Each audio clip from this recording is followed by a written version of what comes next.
وهذا السلام يا ريت جيبوتي عفر إيه الصومالي وايو ودلكي جيبوتي وحن ما ترى إن كاد وادو قيدين قرحي كدعي بوركا والله صعوتا تا وادوكتين مركا مانتا واندين أبديت كرينيا وركا هوسات كان أنا وحينا وحشيغيا إن ضبكا أطوري ننكو طوري ماشي وقلت تلقى لي ماشي إن يقبطو نكاسي isla markii uu tuurana inuu baabuur qaaday uu la baxsaday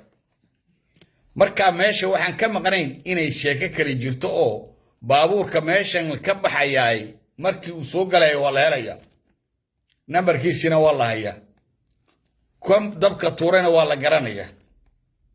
laakiin dadkii waa laga qariyay booliiskii baa loo yeeray iyaga wax baaray raga wax baarayana waxa weey waa reerkii iyaga iskaga sareeya saddex magaalada Djibouti imika inta meesha joogtaaba waa isla iyaga ka ugu sareeya ka ku xiga ka saddexaad everyone waa iyaga markay waan baaraynaa yiraahdeen wixii soo ogaadeen arrinkii qadiyadii ay fashilantay ee dhulkii gubani waayay waxay yiraahdeen accident bay haydo dawladii iyo shicibkii iyo dadkii reer Djibouti ba samada ayay u calaamadeeyeen waxaan jirin ba u sheegay samada u xariiqeen cirka u xariiqeen marka ninkii xaddi waxa laga soo dhaadhiciyay in meeshan accident ka dhacay oo meeshan daasada iyo kartoonna meesha yaale ay gubteen laakiin warku sidaa ma ahayna way ka duwan tahay waxa loogu talagalay in la gubo information baa la hayay markii hore inay 6 container oo ay ku jirto amaadada la yiraahdo ammonium nitrate ay ku jirto ayaa la soo ogaaday ammonium tani waxa weeyaan waa chemical waa sun gubta oo dabka halis u ah oo batroolka ka qarax badan oo haday gubato Djibouti qayb rogmanayso qayb dhanba go'aysa ayaa meeshan lagu sheegay oo sirdoonkoodii u soo sheegay marka waxay dhahan intaan boorkani gubi lahaynba shidaalka la gubi lahaa mar haddaan fashilanay halkan aan gubno halkan oo saddexda shiftiba iyagu ay yihiin bay yidhahdeen halkan aynu gubaynaa marka waa kaa nin baa dab ku tuuray ninkiina markuu dabkii tuuray uu baxsaday laakiin ma hubo isagu ma warkama hayo isaga iyo criminal gangan doonaya inay meeshan gubaan warkama hayaan haddii 25 kiilo oo maadadaasi gubato Djibouti qayb la waayo iyaguna ay dhimanayeen ka baxsaneen shidaalka inay baxsadaan baa laga yaabaa laakiin maadadani tu laga baxsan karo maaha waa tii dalka Lebanon gubtay weeyaan ee boorka Djibouti boorka Lebanon Djibouti baaxada leeka waxay ka dhigtay dambas maadadaas ahayd taasa lagu sheegay Djibouti inay taalo waxa cadeynaya ajalado ay iska duubeen oo leeyihiin Djibouti baan joognaa kaarkana waan haysanaa kaarka baaska lagu galo boorka iyaan haysanaa annagaana gubayna waan qaybiye ajaladaha markaan hay dadka waan qaybiye anu ma rumaysto reerka warkooda laakiin marka wixii isku kay tooseen waxa ila muuqatay inay ugu tala galeen inay gubaan laakiin meeshan Djibouti waa meel awliye ilaahay iska ilaashato boorkina ma guban konteenarada ay ugu tala galeen ilaahayeen bahasha ku jirtaana ma aysan guban laakiin dadkii baa laga qariyo runtii oo markay nimankaasi dawladii irka u calaamadeeyeen ninkiina bustii buu soo qaaday xaddi oo meeshan wax alla wax ka dhacay ma jiro marka criminal gangs kani ma xaddi ku dar gooshe ku dar waxana waa criminal gangs dabaantoodba waa dambiilayaal bayeen qaranka dambiila ay ka yihiin marka runta laga hadlo waa dambiilayaal waxa dhacaya qayb ka yihiin nimanka waxa sameynaya ee boorka inay gubaan raba doorkii waxay tagaan guryaha nimanka madaxda ayay u qayla tagaan baa leeyahay oo jaadna way u geeyaan raga madaxda Djibouti dawladda ku jira ayay guryahooda tagaan doorkii midba meel buu tagaa oo jaad buu qaadayo ragaas u geeya waxay ka fargaranayaan inaan la ogaan saase wuxuu dhacaya ciisana waxa warkama hayay meeshan markay gubato waxay oran lahayn ilaahay ka yaabo caaqilaha gali meelahaas ka cala cali lahayn wax alla wax ay ka war hayaan ma jirto wadanka anagu halka joogna aan ognahay ayayna war ka hay marka annagu baadhitaankayga waxaan caddaynay in dalkan in la guba la doonayay markhaatiyadiina waan keennay madaxweynuhu markaa meesha uu tegay iminka madaxweynuhu mar hadduu tegay kolley isbeddel waa jira meeshaa dhiig cusub in lagu shubo oo isbeddel weyn lagu sameeyo oo qolada security-ga wax laga bedelo oo isbeddel heer sare ah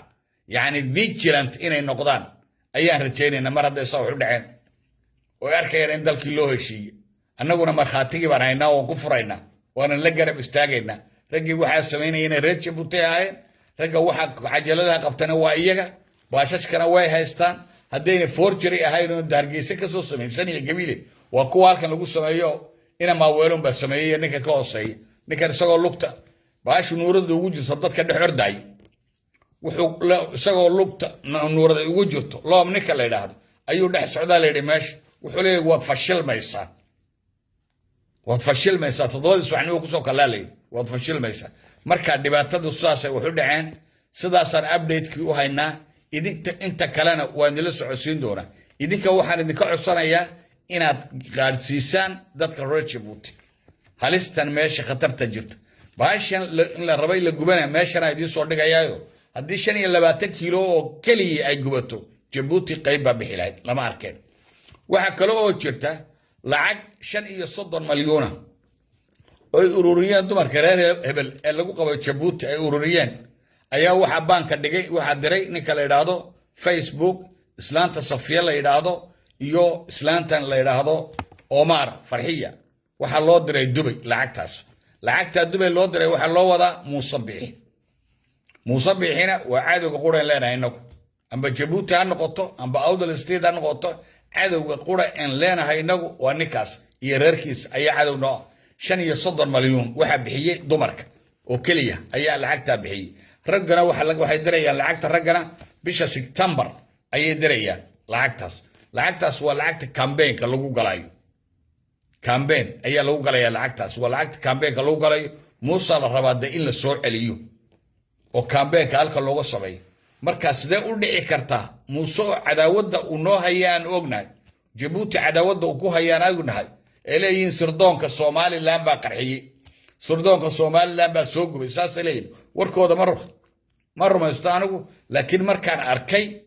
ajaladahan aan arkay ee isku dardaray waxaan helay inay waxay sheegayaan runta sirdoonku criminal gangs kan halkan ka shaqeeya inay wala nus malyan iyo malyanka mishaarkoodu yahay inay haddana khatar ku yihiin Jabuuti isla markaana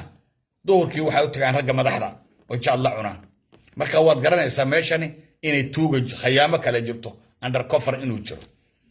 ayaad arkaysaa waxa kale oo jira islaanta la yiraahdo Farhiya Jaamac Omar waxay keentaa sigaar bay ka keentaa dibadda sigaarkaasi waxa la keenaa law yacado rag baa la soo talaaba waxa la leeyahay waxay isku fiican yihiin dadka cashuuraha iyo booliska iyo cid walba waqti badan bay la shaqeynaysay dadkaas ay gacan saar leeyihiin iyadaana soo gelisa sigaarka bale cashuurta wuxuu kooskarayn karaa inflation waxa la yiraahdo dhaqaale burbur ayuu kooskarayn karayaa anigu Jabuuti waxaan ka tagay 1979 waxaan sarifta dollarkii aan sarifta marka anigu wuxuu ahaa 17,500 maantana inuu intaa u yahay malaynaya dalkan aan joogo oo wadamada ugu hore maraya oo dhaqaalaha ugu badan Yurub sanadkan aan joogno inflation kiisu waa 3.75 3.75 way marka sidaas sigaarka meesha u soo galaysa marka halistaas way jirtaa halistaas waxa laga bixi karayaa in dadku vigilant ahaado waxa kale oo jirta in la sameeyo Awdal State sida ugu dhaqso badan waayo halista halka ka jirtay oo weerarka lagu hayaa u yaraanaya waxaan kala goynaynaa Hargeysa iyo Jabuuti ayaan kala goynaynaa marka danta Jabuuti ku jirtaa waxay ku jirtaa nabadgelyadooda waxay ku jirtaa qarannimadooda waxay ku jirtaa dawladnimadooda in sida ugu dhaqso badan loo sameeyo Awdal State marka dayr bay u noqonaysaa Jabuuti oo waxay kala goynaysaa reerkan soo duulay invaderska iyo waxay kala goynaysaa Jabuuti ayaa xuduudu kala sameynaysaa marka waxaan rajaynaynaa sida ugu dhaqso badan iminka Awdal State waxay joogaan Muqdisho hawshii ugu dambeeyay baa lagu jiraa waxaan rajaynaynaa saa ugu dhaqso badan in awdal statena loo magacaabo amba loogu dhawaaqo official ay soomaaloo dhan og tahay lagu dhawaaqana waan rajaynaynaa soomaaliya aad baan idiin salaamaya reer jabuutow aniga warka ila soo wadaaga wixii concrete ah wixii macquula yani wixii cad ee runa aniga ila soo wadaaga dadka dalkan sheegaya dadka dalka u dhashay ninkii ka baqayeen dhibaato uga soo gaadhow aniga ii soo sheeg warkaagaana nabad baan ku haynaya aniga haynaya aad baan idin salaamaya meel kastoo dunida joogtaan aniga ku eedaamaya wixii jira aniga ku eedaamaya aniga ii soo sheeg